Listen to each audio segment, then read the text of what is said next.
साहचर्य गुण, associative property of rational numbers. साहचर्य गुण या एसोसिएटिव प्रॉपर्टी क्या है? हमारे पास तीन संख्याएं हैं, 5, 3 और 2। इसको हम दो तरह से जोड़ सकते हैं। पहला तरीका कि हम पहले 5 और 3 को जोड़ लें, फिर उसमें 2 को जोड़ें। दूसरा तरीका कि हम बाद वाली दो संख्याओं को जोड़ लें और फिर उसमें पहली संख्या को जोड़ें। देखते हैं क्या होगा। 5 और 3 जोड़ेंगे, 8 बन गया। 8 में फिर 2 को जोड़ेंगे, 10 बन गया। इसी तरह से यहाँ पहले 3 और 2 को जोड़ा, 5 बन गया। इसमें फिर इस 5 को जोड़ा तो भी 10 बन गया। यानी कि हमने किसी भी तरह से जोड़ा तो हमारा जवाब समान आया। तो हम कहेंगे कि योग की संक्रिया साहचर्य है, यानी कि संख्याओं को किसी भी क्रम में जोड़ने पर हमारा जवाब समान आएगा। यानी कि हम संख्याओं का योग किसी भी क्रम में कर सकते हैं। a प्लस बी प्लस सी बराबर a प्लस बी प्लस सी को पहले जोड़ेंगे और फिर उसमें a को जोड़ेंगे तो ये साहचर्य नियम का पालन करेगी। यानी कि योग की संक्रिया साहचर्य नियम का पालन करती है। अब इसको घटाने की संक्रिया पे और देखते हैं क्या होगा।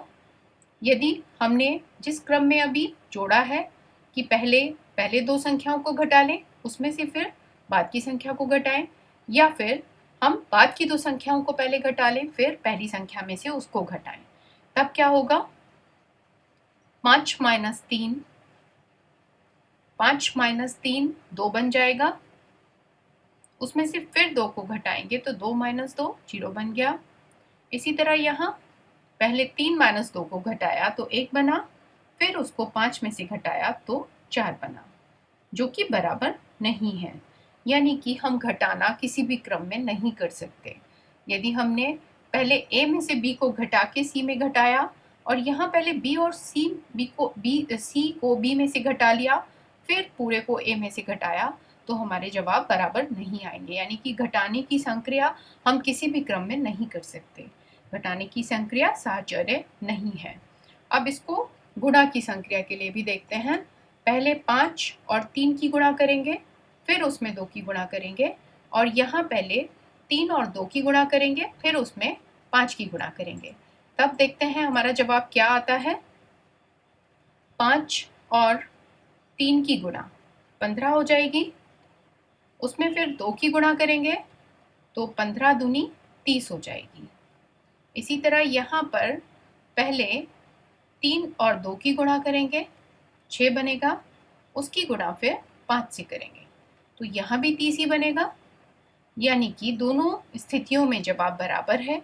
तो कहेंगे कि संख्याओं को यदि किसी भी क्रम में गुणा करें, पहली 2 को कर लें फिर तीसरी संख्या को गुणा करें, या पहले बाद की दोनों संख्याओं को गुणा कर लें फिर उसमें पहली संख्या को गुणा करें, दोनों स्थितियों में जवाब बराबर होगा। यानी कि गुणा की संक्रिया साहचर्य नियम का पालन करती है।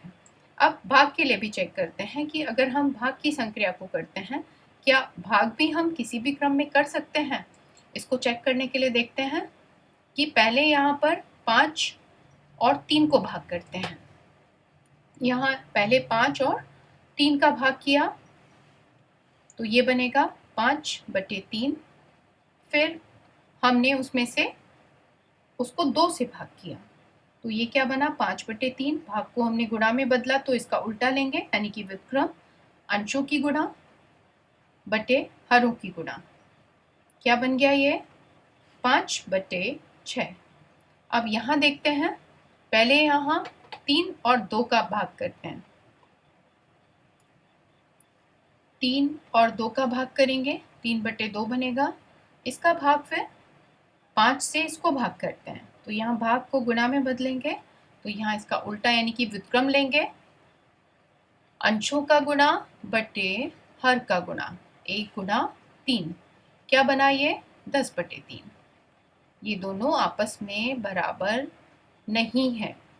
यानी कि भाग की संक्रिया भी हम किसी भी क्रम में नहीं कर सकते। a भाग b किया पहले, फिर उसको c से भाग किया तो वो बराबर नहीं आएगा a भाग b भाग c के। यानी कि गुणा और योग ये दो संक्रियाएं साहचर्य हैं, यानी कि संख्याओं को किसी भी क्रम में जोड़ भी सकते हैं और गुणा भी कर सकते हैं। पर भाग और घटाने की संक्रिया साहचर्य बिल्कुल नहीं है, यानी कि संख्याओं को हम किसी भी क्रम में घटा या भाग नहीं कर सकते। अब परिमेय संख्याओं के लिए देखते हैं कि क्या परिमेय संख्याओं के लिए योग की संक्रिया साहचर्य है। Is addition of rational numbers associated? तो इसके लिए एक उदाहरण देते हैं। 3 बोतलों में पानी की मात्रा अलग अलग है। पहली बोतल में 1/5 लीटर, दूसरे में 2/5 लीटर, तीसरी में 3/5 लीटर।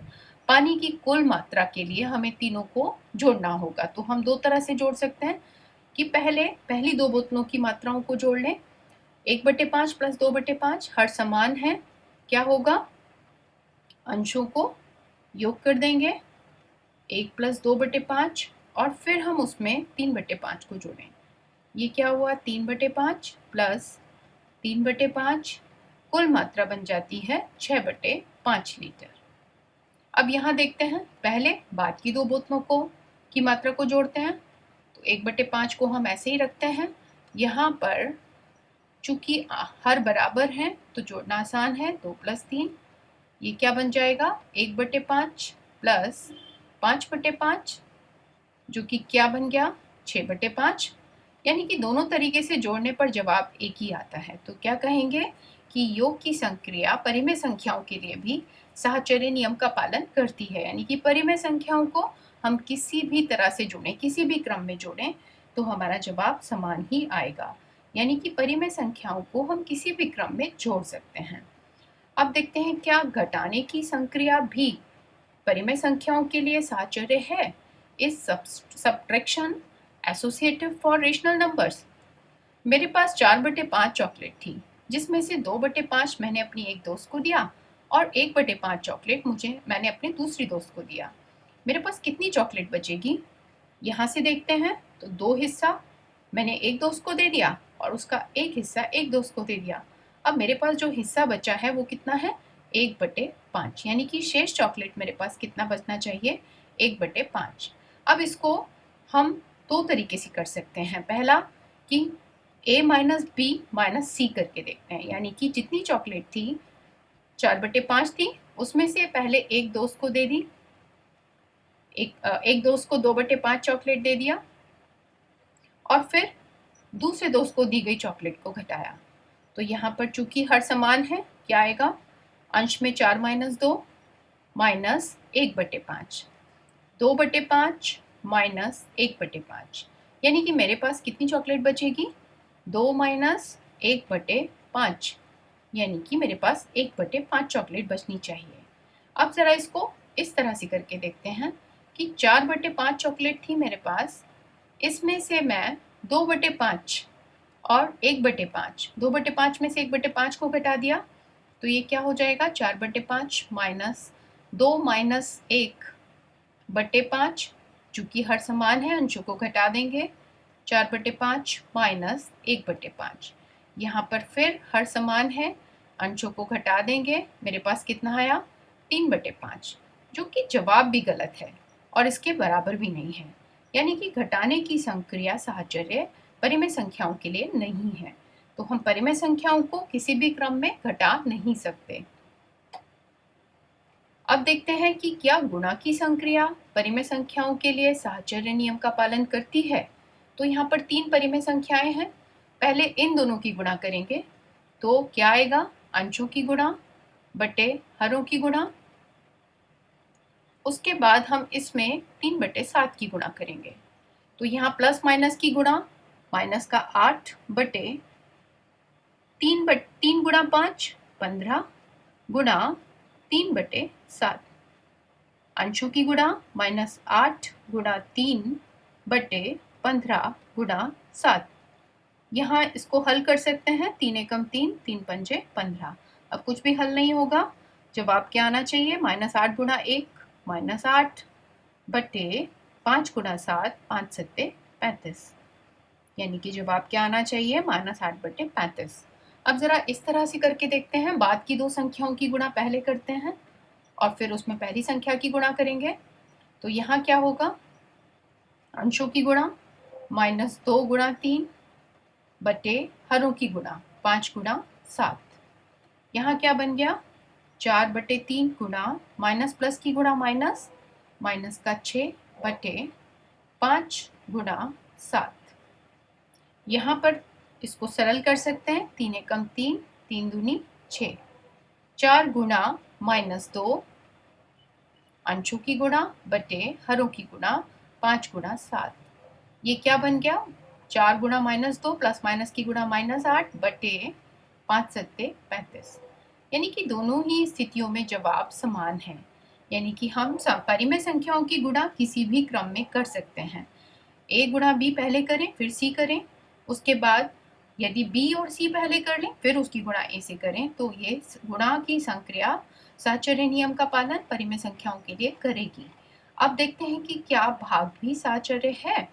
इस division associative for rational numbers, यहाँ भी यही करेंगे कि पहले इन दोनों परिमेय संख्याओं में भाग की संक्रिया करते हैं। 6 बटे 7 को भाग करना है 4 बटे 3, तो भाग को हमने गुणा में बदला, तो हम इसका व्युत्क्रम लेंगे 3 बटे 4 भाग 1 बटे 12।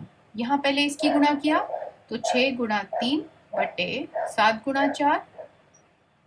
यहाँ भाग को गुणा में बदला तो हमें इसका व्युत्क्रम लेना होगा, यानी कि 12 बटे 1। यहाँ अंशों की गुणा हर की गुणा में पहले सरल कर सकते हैं, 2 से कट रहा है, 2 तिया 6 और 2 दूनी 4। ऊपर क्या बना, 3 और 3 की गुणा 9, नीचे 7 और 2 की गुणा 7 दूनी 14। अब गुणा 12 बटे 1। अब अंशों की गुणा 9 गुणा 12 बटे चौथा गुणा 1। अब यहाँ भी हल हो सकता है, ये 2 से कट रहा है, 2 सत्ते 14 और 2 छिक्का 12। अब नहीं कटेगा, नहीं सरल होगा, तो 9 गुणा 6 अंशों की गुणा बटे 7 गुणा 1, यानी कि 54 बटे 7। यहाँ जवाब 54 बटे 7 आया। अब इसको देखते हैं, यहाँ पर पहले ब्रैकेट के अंदर 4 बटे 3 और 1 बटे 12 को भाग कर लेते हैं। भाग की संक्रिया को गुणा में बदला तो इसका व्युत्क्रम लेंगे। अब अंशों की गुणा बटे हरों की गुणा, भाग यहाँ पे क्या होगा, 4 गुणा 12 बटे 3 गुणा 1। 3 से ये सरल हो सकता है, 3 एकम 3, 3 चौका 12। ऊपर क्या आ रहा है, 4 गुणा 4 यानी कि 6 बटे 7 भाग 4 गुणा 4 जो कि 16 बन जाता है, बटे 1 गुणा 1, 1 ही रहेगा, तो ऊपर 16 आ गया और नीचे 1 आ गया। अब 6 बटे 7 को इससे भाग करना है, तो भाग के चिन्ह को गुणा में बदलेंगे, तो हम इसका व्युत्क्रम लेंगे। ये क्या बन गया, 6 गुणा 1 बटे 7 गुणा 16। ये 2 से सरल हो सकता है, 2 तिया 6, 2 अट्ठे 16, और सरल नहीं होगा, 3 गुणा 1 3 बटे 7 गुणा 8 56। यहाँ जवाब 3 बटे 56 है, जो कि आपस में बराबर नहीं है, यानी कि भाग को हम किसी भी क्रम में नहीं कर सकते। तो परिमेय संख्याओं के लिए भाग की संक्रिया साहचर्य नियम का पालन नहीं करती। यानी कि हमारा जो निष्कर्ष है वो क्या है कि परिमेय संख्याओं ए बी सी के लिए a प्लस बी पहले जोड़ लें फिर उसमें c जोड़ें, या बाद में पहले b प्लस सी को जोड़ के a में जोड़ें, तो हमारा जवाब समान ही आएगा, यानी कि योग साहचर्य है। घटाने की संक्रिया साहचर्य नहीं है, हम किसी भी क्रम में नहीं घटा सकते। गुणा की संक्रिया भी साहचर्य है, किसी भी क्रम में गुणा किया जा सकता है, लेकिन भाग की संक्रिया साहचर्य नहीं है। अब इसका एक अनुप्रयोग भी देखते हैं कि साहचर्य नियम का अनुप्रयोग क्या है। हम सवालों को इस नियम की सहायता से आसान कैसे बना सकते हैं। एक उदाहरण है, अमीशा ने रस्सी को 4 बराबर भागों में काटा। काटे गए टुकड़ों की लंबाई है 2 बटे 3 मीटर, 5 बटे 12 मीटर, 11 बटे 12 मीटर तथा 5 बटे 3 मीटर। एक तो तरीका है कि चारों टुकड़ों को एक साथ जोड़ दिया जाए, तो सवाल हल हो जाएगा, तब भी जवाब ठीक आएगा। लेकिन उसको और आसान बनाया जा सकता है। हमें यहाँ दिख रहा है कि इन दोनों के हर समान हैं, तो पहले हम इन दो टुकड़ों को जोड़ दें। तो क्या करें, 5 बटे 12 प्लस 11 बटे 12 हिस्सों को हम पहले जोड़ दें, तो हमारे पास कितना आ जाएगा, हर समान है 12, 5 प्लस 11 यानी कि 16 बटे 12। अब बाकी के जो 2 बचे हिस्से हैं उनको एक साथ जोड़ दें, 2 बटे 3 हिस्सा प्लस 5/3 हिस्सा। अगर इन दोनों हिस्सों को हमने जोड़ दिया तो यहाँ पे भी हर क्या है, समान। 2 + 3 कितना बन गया, ये 5/3। अब इन दोनों को जोड़ना आसान हो गया। यहाँ 12 और 3 अलग अलग हर हैं, लासा लेंगे। 12 और 3 का लासा 12, 12 एकम 12 और अंश 16 की गुणा 1 से करेंगे। यहाँ पर 12 का भाग 3 से, 3 चौका 12 और अंश 5 की गुणा इससे करेंगे। क्या हो गया ये, 16 प्लस 4 पंजे 20/12 कितना हो गया, 6, 36/12, 12 तिया 36। यानी कि रस्सी की कुल लंबाई कितनी है, 3 मीटर।